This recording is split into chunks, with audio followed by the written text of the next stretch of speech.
উদ্বিগ্ন হয়েও না। ওয়া আনতুমুল আ'লাউনা, তোমরাই বিজয়ী হবে। তোমরাই কি হবে? ইন কুনতুম মুমিনিন, যদি প্রকৃত মুমিন হও তবেই। বুঝতে পারলাম ভাই? আল্লাহ কে বলছেন? আমাদের সৃষ্টিকর্তা, আমাদের পালনকর্তা, আমাদের রিজিক দাতা, আমাদের বিধানদাতা, এই মহাবিশ্বের স্রষ্টা। পুরো মহাবিশ্ব আল্লাহ পাকের আইনে চলে, পৃথিবী বাদ দিয়ে। বলেন পৃথিবী বাদ দিয়ে কেমন করে? দুনিয়াতে মানুষ আল্লাহ পাকের বিধান মানে না, পুরো মহাবিশ্ব মানে। বুঝতে পারতেছি না? এই দুনিয়াতে এই পুরো মহাবিশ্বের কোটি কোটি গ্যালাক্সি, গ্রহ, নক্ষত্র, তারা, প্রত্যেকটা জায়গায়, মানে এমনকি একটা গাছের পাতাও আল্লাহ পাকের হুকুম ছাড়া, তাসবিহ ছাড়া চলে না।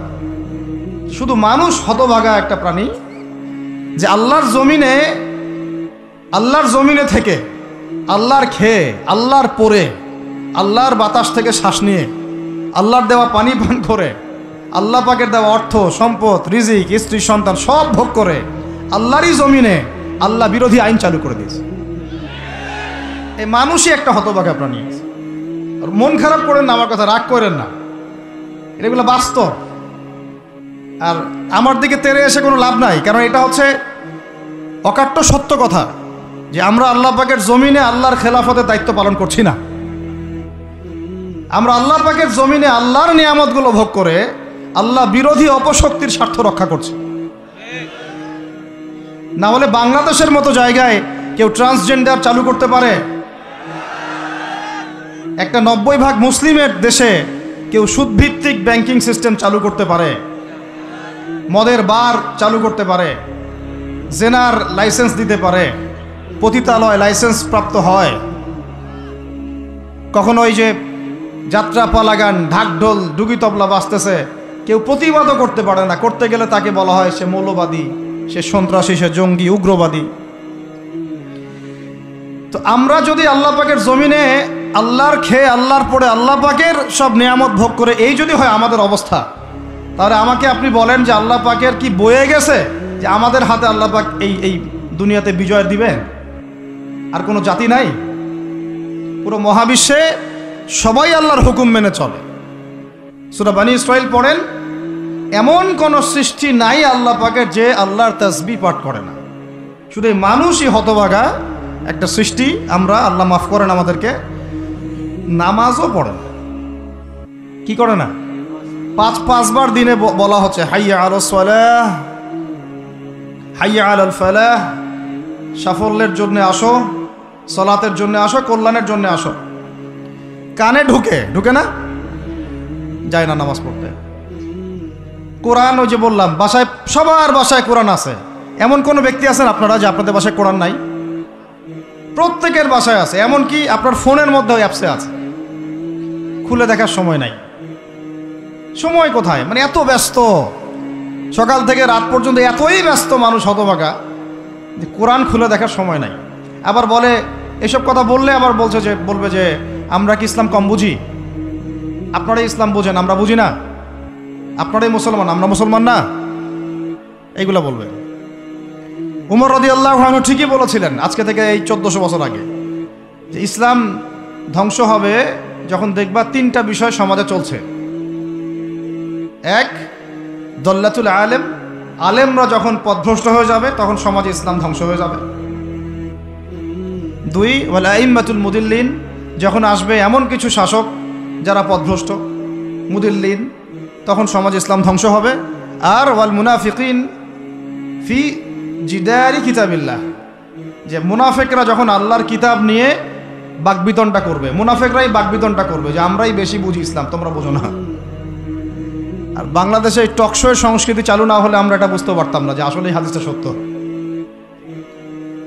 মাথার উপর দিয়ে যায় কথা কিছু না, পরে লেকচার রিপিট শুনে নিন। মূল জায়গায় আসি। কোরআন ঘরে আসে, আমরা তেলাওয়াত করি না। নামাজের আজান কানে আসে, নামাজে যাই না। শেষ রাত্রে আল্লাহ পাক প্রথম আসমানে নেমে আসেন। কিভাবে নেমে আসেন আমরা জানি না, ওইটার কাইফিয়াত ব্যাখ্যা করার আমাদের দরকারও নাই। আল্লাহ পাক বলেছেন, বাস ঈমান রাখি। এবং আল্লাহ পাক আহ্বান করতে থাকেন, কে আছো আমার কাছে কিছু চাইবা, আমি তোমাকে দিব। সুবহানাল্লাহ। কে আছো আমাকে ডাকবা, আমি তোমার ডাকে সাড়া দিব। কে আছো আমার কাছে ক্ষমা চাইবা, আমি ক্ষমা করে দিব। এইভাবে ফজর পর্যন্ত আল্লাহ পাক আহ্বান করতে থাকেন। আমরা ওই সময় টেসবুক চালাই, রিল্যাক্সে ঘুম দিই। তাহলে নামাজের আজান কানে যায়, নামাজ পড়ি না, কোরআন বাসায় আছে তেলাওয়াত করি না, খুলেও দেখি না 40 কুলখানি বাদ দিয়ে। আর শেষ রাত্রে আল্লাহ পাক আহ্বান করতে থাকেন, আমি উঠে ওযু করে 2টা রাকাত নামাজ পড়ে একটু দোয়া করব, সেটা পারি না। এই আমি আবার যখন দিনের বেলায় এলেম শিখতে যাই, এমন জায়গায় এলেম শিখতে যাই যেখানে নারী পুরুষ একাকার অবস্থা, ফ্রি মিক্সিং। আমি এমন এলেম শিখতে চাই যে এলেমটা আমাকে 20 বছরে 20টা সূরাও শিখায় না, 20টা হাদিস আপনার মুখস্থ নাই। আমি চ্যালেঞ্জ করতেছি আপনাকে, 20টা হাদিস আপনি দাঁড়ায় বলেন, ছোট ছোট হাদিস খালি। যেমন عن أمير المؤمنين عمر بن الخطاب رضي الله عنه قال قال رسول الله صلى الله عليه وسلم إنما الأعمال بالنيات وإنما لكل امرئ ما نوى فمن كانت هجرته إلى الله ورسوله فهجرته إلى الله ورسوله ومن كانت هجرته إلى الدنيا يصيبها أو امرأة يتزوجها فهجرته إلى ما هاجر إليه। এরকম ছোট্ট আপনি আমাকে 20টা হাদিস শুনান, যারা 20 বছর পড়াশোনা করেছেন জেনারেল লাইনে, দাঁড়ান দেখি কার সাহস আছে। এই হচ্ছে আপনাদের শিক্ষার অবস্থা। তারপরে আপনি আবার যখন চাকরি ক্ষেত্রে যান, ঘুষ ছাড়া আপনার চাকরি হচ্ছে না। এই হলো অর্থনৈতিক জীবনের অবস্থা। আবার চাকরি, ব্যবসা, বাণিজ্য যাই করছেন, এর মধ্যে ম্যান্ডেটরি মাস্ট বি সুদ আছে। কি আছে? এই মাপে কম দেওয়া তো আছেই, অন্যের সম্পদ আত্মসাৎ তো আছেই, পণ্যে ভেজাল দেওয়া তো আছেই, তারপরে সিন্ডিকেট তো আছেই, যেটার দাম এখন এই রজবের, আজকে কয় তারিখ? রজবের 14-15 হবে না?